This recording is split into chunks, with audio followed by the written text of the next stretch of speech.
the future of programming. At the moment, what we've got is a creaking tower of complication on top of simple CPUs. CPUs were very expensive in 1950, so CPUs were time shared. We used memory sharing by default. This led to further complication in thread safety becoming an issue in these systems. What we do right now is we develop on a development system that includes all of these tools, and then we just ship the whole thing whole hog to end users, and then we keep sending them updates using continuous delivery. Basically, this means we can ship them buggy software and fix it later.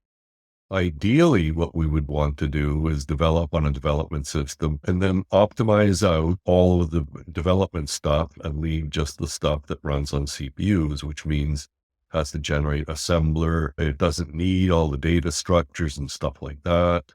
Text parsing is well understood. AST building is also well understood, but only if you have an infinite amount of memory at your disposal. Text parsers that create ASTs imply the need for infinite amounts of memory. What is the solution? Well, for one, the solution is not to simply add more memory or to use memory more efficiently. We need to find a dimension in which the problem isn't even a problem. I think this is a realization of the Handmade Manifesto.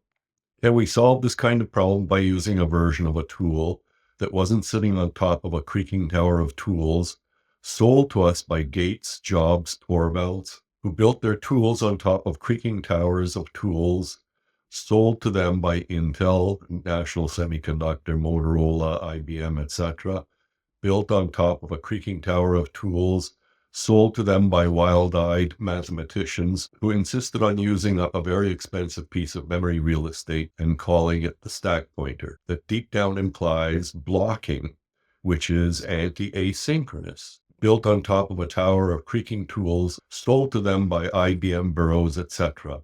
None of them actually built the stack pointer into the side effects of other opcodes. Stream parsing. Is that part of the solution? Stream parsing has the advantage that it doesn't need infinite amounts of memory. It has the disadvantage that it doesn't give you a way to build an infinitely sized AST, which you can crawl around on or backtrack in.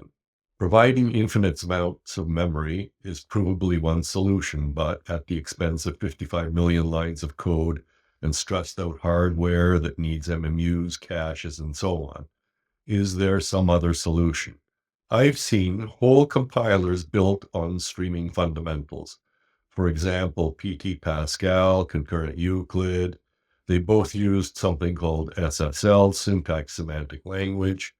These were all built in relatively small amounts of memory. The concept of general purpose programming language is dissolving before our very eyes. This is because we're beginning to use GPUs and FPGAs a lot more. We need true asynchronous choreographic programming instead of more of the same programming languages. We don't need more sticky raisin bun programming languages picking up dirt as they roll down a hill with even more computing power and syntaxes glommed onto them. We basically have new development goals for the types of problems that are coming up in the world. Internet, robotics, IoT, that sort of stuff, multiple distributed processors.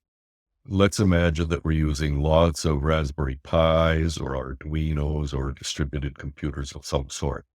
It gives us a simulation of these distributed systems. We need to use structured message passing between these systems. We need to create basically a hierarchy of layers and pass messages. We need to deprecate time sharing. We need to deprecate memory sharing.